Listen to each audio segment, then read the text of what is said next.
Hello everyone, welcome to English lens. आज हम class 10th English literature first flight का chapter first that is a letter to God by G L. Fuentes को line by line समझेंगे। इस chapter के brief intro में मैं आपको ये बता सकती हूँ कि ये जो चैप्टर है ये एक सिंपल फार्मर लैंचो की कहानी है। लैंचो यहाँ पे मेन कैरेक्टर है इस चैप्टर का, जिसका पूरा भरोसा भगवान पर होता है। जब उसकी फसल बर्बाद हो जाती है तो वो भगवान को एक लेटर लिखता है हेल्प के लिए। So let's start. Before you read, they say faith can move mountains. जिसने भी कहा है बिल्कुल सही कहा है, क्योंकि अगर हमारे अंदर फेथ है, फेथ मतलब कंप्लीट ट्रस्ट, तो हम माउंटेन जैसी बड़ी चीज़ को भी उसकी जगह से हिला सकते हैं। But what should we put our faith in? लेकिन क्या हो अगर हमारा कंप्लीट ट्रस्ट हम किसी चीज़ पर लगा दें, तो अगर वो चीज़ सफल नहीं होती है तो हमारा ट्रस्ट पूरी तरह से टूट जाता है और शायद हम भी। This is the question this story delicately poses. ये एक ऐसा क्वेश्चन है जो ये स्टोरी डेलिकेटली मतलब अच्छी तरह से पूछती है। मतलब इस स्टोरी के ख़त्म होने के बाद हमें इस क्वेश्चन का आंसर तो ज़रूर मिल जाएगा। Lencho is a farmer who writes a letter to God when his crops are ruined। Lencho एक फार्मर है जो कि भगवान को लेटर लिखता है जब उसकी फसल ruined मतलब बर्बाद या फिर ख़त्म हो जाती है। Asking for 100 पीसॉस। पीसॉस क्या है? जो लेटिन अमेरिकन कंट्रीज़ होती हैं ना, उनकी करेंसी को पीसॉस कहते हैं। Does Lencho's letter reach God? क्या जो लैंचो ने लेटर लिखा वो गॉड तक पहुंच पाया? Does God send him the money? जो मनी लैंचो ने डिमांड किया था, मतलब 100 पीसॉस, क्या भगवान ने उसे वो दिए? Think what your answer to this questions would be. सोचो आपका आंसर क्या होगा इन क्वेश्चंस के लिए। And guess how the story continues before you begin to read it. और हमें इसका आंसर गेस करना है स्टोरी को पढ़ने से पहले। So let's proceed with the chapter. The house, the only one in the entire valley, set on the crest of a low hill. यहाँ पे जो लैंचो का घर है उसके बारे में डिस्क्रिप्शन दिया जा रहा है कि उसका जो घर है वो वैली पर है। वैली क्या होता है? दो पहाड़ और जिसके बीच में स्पेस भी होता है उसे वैली कहते हैं। उस वैली पर एक ही घर है और वो है लैंचो का घर। Set on the crest. Crest क्या होता है? किसी भी हिल के टॉप को हम क्रेस्ट बोलते हैं, लेकिन वहाँ पर दो अलग अलग साइजेस की हिल्स होंगी, जैसे कि बड़ी भी होंगी और छोटी भी होंगी। तो जो सबसे छोटी वाली हिल है ना, उसके टॉप पर लैंचो का घर है। From this height one could see the river and the field of ripe corn dotted with the flowers. मतलब लैंचो के घर से कोई भी बहुत आसानी से वहाँ की जो रिवर है वो देख सकता है, और जो उसकी फील्ड है जो कि राइप कॉर्न की है वो भी देख सकता है। लेकिन उसकी फील्ड के साथ साथ वहाँ पर फ्लावर्स भी हैं, तो कोई भी उसके घर से बहुत आसानी से रिवर और जो उसकी फसल है मतलब राइप कॉर्न, जिसे हम भुट्टा भी कहते हैं, वो देख सकता है, और वहाँ पे फ्लावर्स भी हैं। That always promised a good harvest. मतलब लैंचो बहुत ज़्यादा श्योर है अपनी फसल को लेकर, क्योंकि हर बार उसकी फसल बहुत अच्छे से ग्रो करती है और वो उन्हें मार्केट में बेचकर बहुत अच्छे से पैसे कमा पाता है। The only thing the earth needed was a downpour और at least a shower of rain. मतलब लैंचो हमें बहुत अच्छे तरह से बता चुका है कि उसकी जो फसल है वो तैयार हो चुकी है, बस जो चीज़ की कमी है वो है बारिश। चाहे बारिश कम मात्रा में हो चाहे बड़ी मात्रा में हो। डाउनपोर क्या होता है? हैवी रेनफॉल, मतलब बहुत ज़्यादा बारिश। या फिर शार, शार क्या होता है? बारिश की बूंदें। बारिश चाहिए चाहे वो कम मात्रा में हो चाहे वो ज़्यादा मात्रा में हो। Throughout the morning, Lancho, who knew his fields intimately, had done nothing else but see the sky toward the northeast। मतलब अब लैंचो बस बारिश आता है किसी भी तरह से, इसलिए वो पूरी मॉर्निंग कुछ भी नहीं करता, अपने घर से बाहर निकलता है और नॉर्थ ईस्ट डायरेक्शन में देखता रहता है बारिश के लिए। यहाँ पे इंटीमेटली वर्ड यूज़ हुआ है। इंटीमेटली मतलब होता है पर्सनली या फिर बहुत अच्छे से। कोई भी किसान अपने खेत के बारे में तो बहुत अच्छी तरह से जानता होगा ना, इसलिए यहाँ पे इंटीमेटली वर्ड यूज़ किया गया है। Now we are really going to get some water woman. यहाँ पे जो लैंचो है वो अपनी वाइफ से बोलता है अब बारिश आने वाली है। The woman who was preparing supper replied. जो लैंचो की वाइफ है वो सपर मतलब डिनर प्रिपेयर कर रही हैं और वो बोलती हैं येस गॉड विलिंग, हाँ ज़रूर अगर भगवान ने चाहा तो। The older boys were working in the field while the smaller ones were playing near the house. जो उनके बड़े बेटे हैं वो राइप कॉर्न का जो फील्ड है उस पर काम कर रहे हैं, और जो छोटे बेटे हैं वो घर के पास में ही खेल रहे हैं। Until the women called to them all come for dinner. जब तक लैंचो की वाइफ उन्हें डिनर के लिए नहीं बुला लेती, जब तक वो ये काम कर रहे हैं। It was during the meal that just as Lencho had predicted, मतलब वो लोग अपना डिनर खा ही रहे थे, इतने में जैसा लेंचो ने प्रिडिक्ट किया था, प्रिडिक्ट मतलब भविष्यवाणी की थी, वैसा ही होता है। Big drops of rain begin to fall, बहुत बड़ी बड़ी बूंदें बारिश की गिरने लगती हैं। In the north east huge mountains of cloud could be seen approaching, जैसा कि लेंचो देख रहा था नॉर्थ ईस्ट साइड में उसी डायरेक्शन से बड़े बड़े बादल, जिसे यहाँ पे माउंटेन से कंपेयर किया गया है, मतलब यहाँ पे मेटाफर दिखाया गया है, वो दिख रहे थे आते हुए, अप्रोचिंग मतलब आते हुए दिख रहे थे। The air was fresh and sweet, जो एयर थी, जो हवा थी, वो बहुत ज़्यादा फ्रेश थी, जैसे कि बारिश आने से पहले होता है। The man went out for no other reason than to have the pleasure of feeling the rain on his body. जो लैंचो है वो अपने खाने के बीच से ही अपने घर से निकल के बाहर आ जाता है, कोई और रीज़न नहीं था। रीज़न यही था, जो बारिश की बूंदें हैं वो उनका प्लेजर अपने शरीर पर महसूस करना चाहता था। When he returned to exclaimed, "These are not raindrops falling from the sky, they are new coins." इतने में ही वो बोलता है कि ये जो रेन ड्रॉप्स आसमान से गिर रही हैं ना, ये सिर्फ रेन ड्रॉप्स नहीं है, लेकिन ये मेरे लिए कॉइन्स हैं, क्योंकि इससे लेंचो की जो फसल है वो बहुत अच्छी हो जाएगी और वो मार्केट में जाके बेचेगा, जिससे कि उन्हें कॉइन्स मिलेंगे, मतलब पैसे मिलेंगे। तो इसलिए वो रेन ड्रॉप्स को कॉइन से कंपेयर करते हैं। The big drops are 10 cent pieces and the little ones are 5, मतलब जो बड़ी बड़ी बूंदें हैं वो 10 सेंट पीसेस हैं और जो छोटी छोटी वो 5 सेंट पीसेस हैं। 10 सेंट पीसेस, 10 सेंट का मतलब $0.10 और 5 सेंट का मतलब 1/20th पार्ट ऑफ डॉलर। आपसे अमाउंट नहीं पूछी जाएगी लाइक कितना होता है डॉलर में, लेकिन 10 सेंट पीसेस को बड़ी ड्रॉप से कंपेयर किया गया है और 5 सेंट को छोटी ड्रॉप से, ये जरूर पूछा जाएगा। With a satisfied expression, he regarded the field of ripe corn dotted with the flowers draped in the curtain of rain. और उसके फेस पे बहुत अच्छा सेटिस्फाइड से एक्सप्रेशन आ चुका था, क्योंकि जैसा वो चाहता था वो चीज़ हो चुकी है। वो अपने फील्ड की तरफ देखता है। फील्ड किसकी? राइप कॉर्न की। अब तो आपको पता चल गया होगा, जिसमें फ्लावर्स भी हैं। हर तरफ बारिश हो चुकी है, मतलब उसका फील्ड ऐसा लग रहा है जैसे कि बारिश के कर्टेन में वो ढका हुआ हो। But suddenly a strong wind begin to blow and along with the rain very large hailstones begin to fall. लेकिन एकदम से क्या होता है, पहले तो बारिश आ रही थी, अब बारिश के साथ बहुत तेज हवा भी चलने लगती है। हवा के साथ हेल स्टोन्स मतलब बर्फ़ के ओले भी गिरने लगते हैं आसमान से। These truly resemble new silver coins, और जो बर्फ़ के ओले हैं ना वो भी इसी तरह लग रहे हैं जैसे कि न्यू सिल्वर कॉइन्स। मतलब यहाँ पे कंपैरिजन किया गया है बर्फ़ के गोलों में और सिल्वर कॉइन्स में, क्योंकि दोनों ही शाइनी होते हैं, राउंड होते हैं। हेल स्टॉर्म्स वाइट होते हैं, लेकिन सिल्वर कॉइन्स का कलर अलग होता है, लेकिन इनके शेप और इनके अपीयरेंस लाइक वो शाइनी होते हैं, उससे इन्हें कंपेयर किया गया है। The boys exposing themselves to the rain ran out to collect the frozen pearls. उनके जो लड़के हैं वो भी घर से बाहर आते हैं। एक्सपोजिंग मतलब घर से बाहर निकलते हैं ताकि वो फ्रोजन पर्ल्स मतलब जो बर्फ़ के ओले हैं ना उन्हें देख सकें और उन्हें कलेक्ट कर सकें। It's really getting bad now, मतलब अब सिचुएशन जो है वो धीरे धीरे ख़राब होती जा रही है। I hope it passes quickly, it didn't pass quickly. Basically क्या होता है, पहले उन्हें लगता है कि थोड़ी बारिश होगी या फिर बहुत तेज़ बारिश होगी, बारिश से कोई फ़र्क नहीं पड़ेगा, लेकिन जब ओले आते हैं तो वो रुकते ही नहीं हैं, बहुत देर तक ओले गिरते रहते हैं, बारिश होती रहती है, जिससे जो उनकी फील्ड है ना वो बिल्कुल ख़राब हो जाती है, उनकी फसल सब ख़त्म हो जाती है।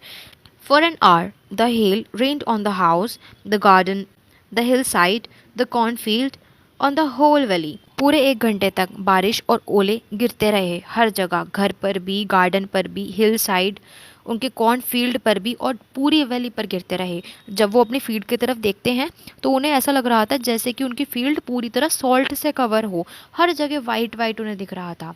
एग्जाम में एक क्वेश्चन यहाँ से आता है। क्वेश्चन ये होता है कि उन्हें ऐसा क्यों लग रहा था कि वो सॉल्ट से घिरे हो, शुगर से क्यों नहीं।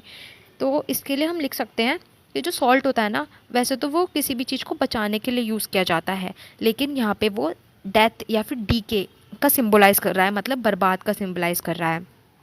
सॉल्ट का टेस्ट भी थोड़ा बिटर सा होता है, नमकीन होता है, लेकिन जो शुगर होता है वो किसके लिए यूज़ करते हैं हम?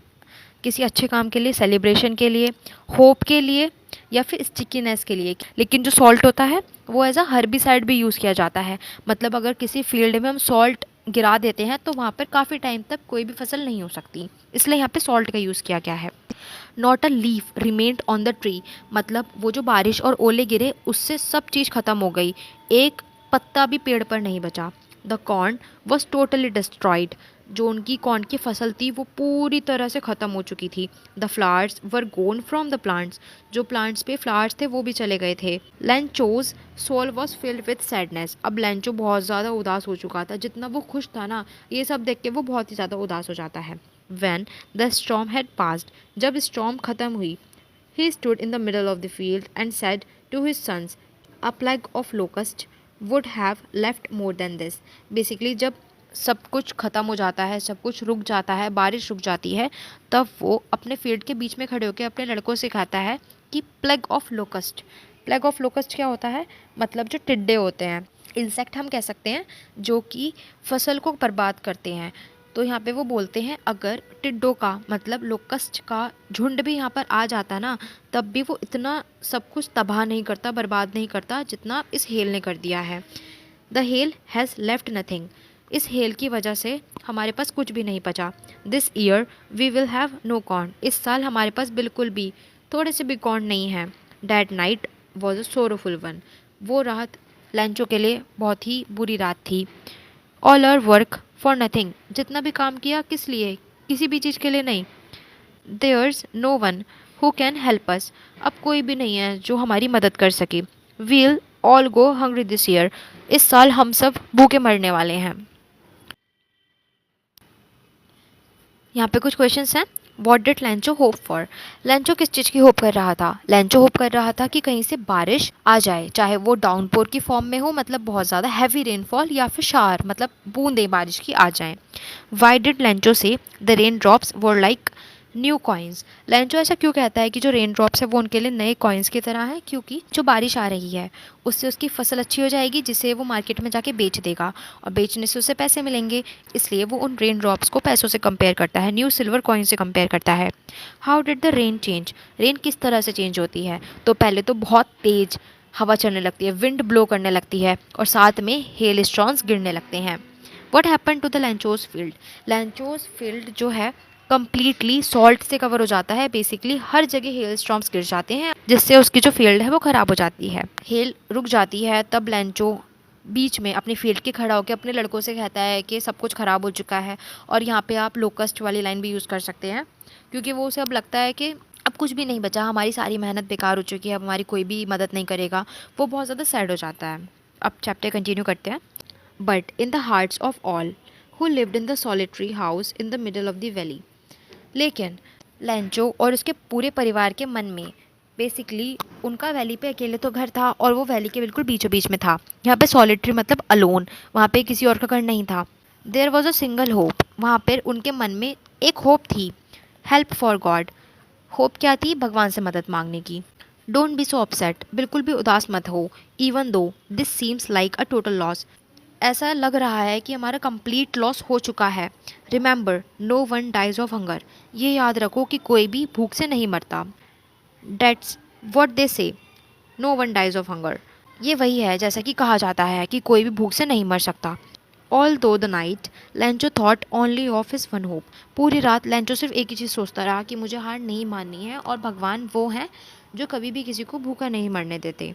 The help of God whose eyes as he had been instructed see everything even what is deep in one's conscience, मतलब भगवान की जो आँखें हैं वो भी देख पाती हैं जो कोई और नहीं देख पाता।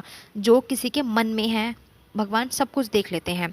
डीप इन वन कंसाइंस का मतलब किसी के मन में अच्छा है बुरा है भगवान सब देख लेते हैं। Lencho was an ox of the man, ox of the man का मतलब वो बहुत ज़्यादा डेटरमाइंड था अपनी फील्ड के लिए, अपने काम के लिए।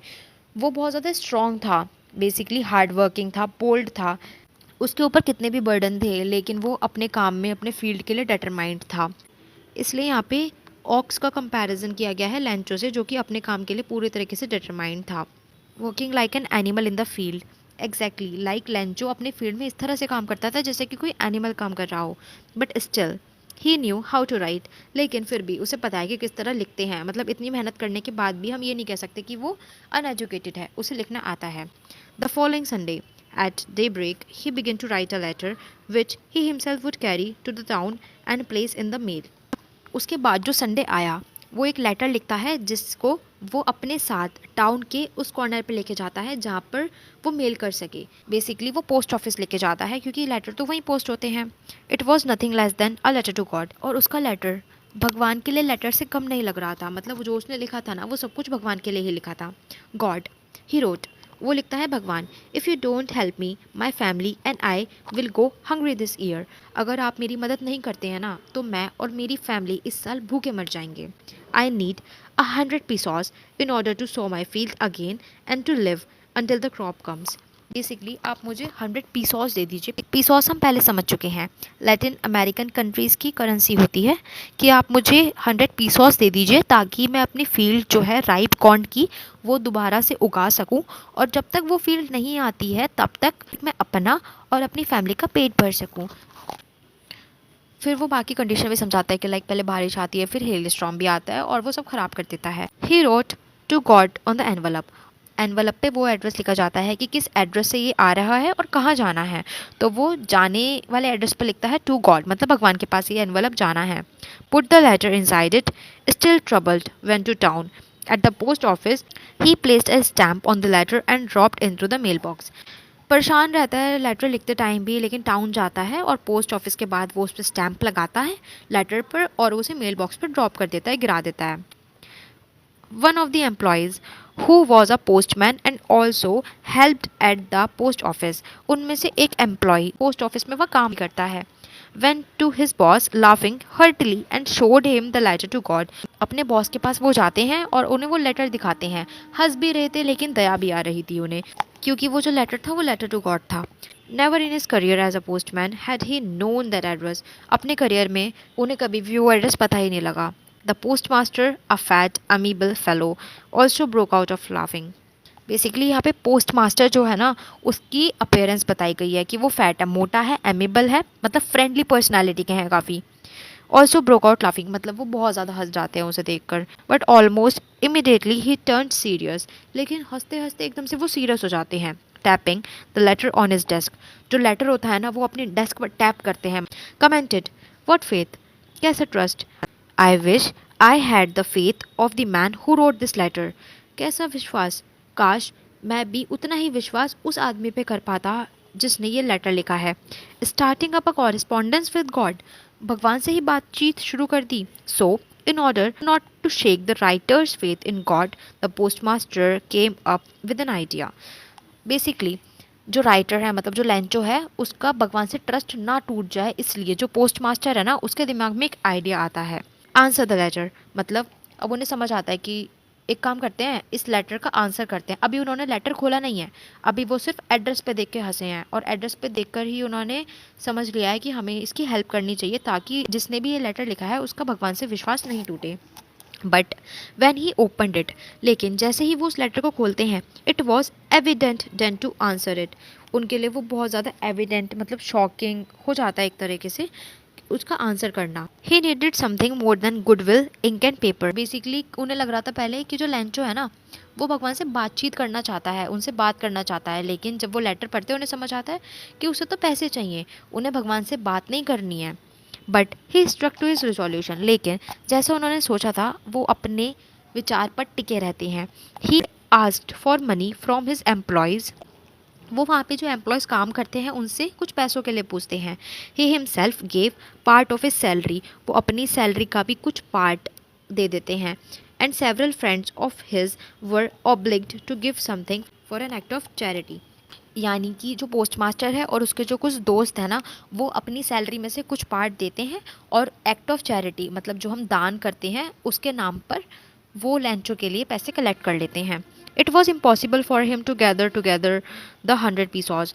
उन सब के लिए, या फिर हम कह सकते हैं पोस्ट मास्टर के लिए, वो बहुत ज़्यादा मुश्किल था कि वो 100 पीसॉस कलेक्ट कर सके, क्योंकि वो काफ़ी ज़्यादा अमाउंट हो जाती है। So he was able to send the farmer only a little more than half. इसलिए वो फार्मर के लिए आधे से ज़्यादा कलेक्ट कर पाए। आधे से ज़्यादा मतलब पूरी अमाउंट तो 100 चाहिए थी ना, लेकिन वो 50 से ज़्यादा कलेक्ट कर पाते हैं ताकि वो लेंचो को दे सकें। He put the money in the envelope address to Lencho and with it a letter containing only a single word, signature God. Basically वो एनवलप के अंदर पीसॉस डाल देते हैं और उसमें एड्रेस लिखते हैं लेंचो का, और अपनी तरफ से वो सिर्फ सिग्नेचर करते हैं और सिग्नेचर में लिखते हैं गॉड, मतलब भगवान की तरफ से ये एनवलप आया है। क्वेश्चंस देख लेते हैं। हु और what did लैंचो have faith in? किसके लिए और क्या फेथ है लैंचो का? भगवान के लिए फेथ है, और फेथ ये है कि भगवान को सब पता है, वो सब देखते हैं, सबकी इनर कंसाइंस में भी देखते हैं और किसी को भी भूखा मरने नहीं देते। What did he do? वो क्या करता है? जो आने वाला संडे था उस पे वो लेटर लिखता है भगवान के लिए और 100 पीसोस की डिमांड करता है और पोस्ट ऑफिस पे जाकर पोस्ट कर देता है। Who read the letter? Post master, जो कि फैट है, एमिबल है, वो लेटर को पढ़ता है। What did the post master do then? उसके बाद पोस्ट मास्टर क्या करता है? पोस्ट मास्टर पैसे कलेक्ट करता है, अपने एम्प्लॉयज़ और अपने फ्रेंड्स वगैरह से भी पैसों की बात करता है, मतलब पीसॉस की बात करता है, और आधे से ज़्यादा मोर देन हाफ पीसॉस कलेक्ट करके एनवलप में रख देता है और एड्रेस कर देता है लैंचो को। The following Sunday, Lancho came a bit earlier than usual to ask if there was a letter for him. Next Sunday, Lancho वापस से पोस्ट ऑफिस आता है और वो टाइम से पहले ही आ जाता है और वो पूछता है वहाँ जाके क्या उसके लिए कोई लेटर है। It was the postman himself who handed the letter to him. While the postmaster, experiencing the contentment of a man who has performed a good deed, looked on from his office. अब क्या होता है, अब वहाँ पे जो postman है वो जो एनवलप उन लोगों ने तैयार किया था अपनी सैलरी में से पीसॉस देकर वो लैंचो के हाथ में देते हैं। वहाँ पे पोस्ट मास्टर भी खड़ा होता है और वो सोच रहा होता है कि उसने बहुत अच्छा काम किया है, तो वो लैंचो की तरफ से बहुत अच्छा एक्सप्रेशन लाइक सरप्राइज्ड और बहुत खुशी वाला एक्सपेक्ट कर रहा था। लैंचो showed not the slightest surprise on seeing the money. लेकिन जो लैंचो है ना वो थोड़ा सा भी खुश नहीं होता मनी को देखकर। सच वॉज हिज कॉन्फिडेंस, और ये उसका कॉन्फिडेंस था किसके लिए? भगवान के लिए। But he became angry when he counted the money. वो बिल्कुल भी सरप्राइज नहीं होता और वो गुस्सा हो जाता है जब वो पैसों को गिनता है। God could not have made a mistake. भगवान ऐसी गलती तो कभी नहीं कर सकते। Nor could he have denied लैंचो what he have requested. ना ही भगवान ऐसी गलती कर सकते हैं और ना ही भगवान मना कर सकते हैं लैंचो को जो उसने मांगा था उसे देने से। Immediately Lencho went up to the window to ask for paper and ink. एकदम से क्या होता है, लैंचो विंडो पर जाता है और वहाँ पर जाकर पेपर और इंक मांगता है। On the public writing table he started to write. जो पब्लिक राइटिंग टेबल होती है जहाँ पे सब लिखते हैं वहाँ पर वो लिखना शुरू कर देता है। With much wrinkling of his brow. Basically जैसे आईब्रो को चढ़ा लेते हैं इस तरह वो अपनी आईब्रोज को चढ़ा लेता है, व्रिंकल कर लेता है। When he finished he went to the window to buy a stamp which he licked and then affixed to. अब उसके बाद क्या है, वो विंडो की तरफ जाता है और वहाँ पे स्टैम्प खरीदता है। उसके बाद वो लिक्ड करता है, मतलब थोड़ा सा थूक अपना निकालता है जिससे कि जो एनवलप है उसको वो फिक्स कर सके। With a blow of his fist, मतलब अपनी फिस्ट का यूज़ करके वो उस एनवलप को चिपका सके। The moment the letter fell into the mail box the post master went to open it. जैसे ही लैंचो उस एनवलप को मेल बॉक्स में गिराता है वैसे ही पोस्ट मास्टर मेल बॉक्स की तरफ चले जाते हैं और उसका लेटर निकाल कर खोलने लगते हैं। It said God of the money that I have asked for. भगवान जितने भी मनी मैंने आपसे मांगे थे, ओनली 70 पैसोस रीच्ड मी। मेरे पास बस 70 पैसोस आए हैं। Send me the rest. मुझे बचे हुए भी भेज दीजिए। Since I need it very much, जैसे कि मुझे इसकी बहुत ज़्यादा ज़रूरत है। But don't send it to me through the mail because the post office employees are bunch of crooks. लेकिन ये पैसे आप मुझे मेल के थ्रू मत भेजिए, डायरेक्ट भेजिए, क्योंकि जो पोस्ट ऑफिस के एम्प्लॉयज़ हैं वो बंच ऑफ क्रूक्स हैं, मतलब वो चोर हैं। तो यहाँ पे जो पोस्ट मास्टर हैं और जो पोस्ट ऑफिस के जो जितने भी वर्कर हैं वो सब अच्छा एक्सप्रेशन लैंचो की तरफ से एक्सपेक्ट कर रहे थे, लेकिन यहाँ तो लैंचो ने चोर बोल देता है। तो ये एक तरह से आयरनी सिचुएशन हो जाती है जहाँ पे सोचा कुछ और जाता है और हो कुछ और जाता है। यहाँ पे हमारा चैप्टर ख़त्म हो जाता है। एक बार ये वाले क्वेश्चन और देख लेते हैं। Was Lencho surprise to find a letter for him with money in it. क्या लैंचो सरप्राइज होता है? बिल्कुल भी नहीं, इवन वो और गुस्सा हो जाता है। What made him angry. उसे गुस्सा क्या दिलाता है? उसे गुस्सा दिलाता है जब वो पीसॉस काउंट करता है और वो कम बैठते हैं, वो 70 पीसॉस बैठते हैं लेकिन वो डिमांड करता है 100 की, तो उससे उसे बहुत ज़्यादा गुस्सा आ जाता है। यहाँ पे हमारा चैप्टर ख़त्म हो चुका है। अगर आपको ये वीडियो हल्की सी भी हेल्पफुल लगी हो तो आप मेरे चैनल को सब्सक्राइब कर लीजिए और वीडियो को लाइक करिएगा। Thank you so much.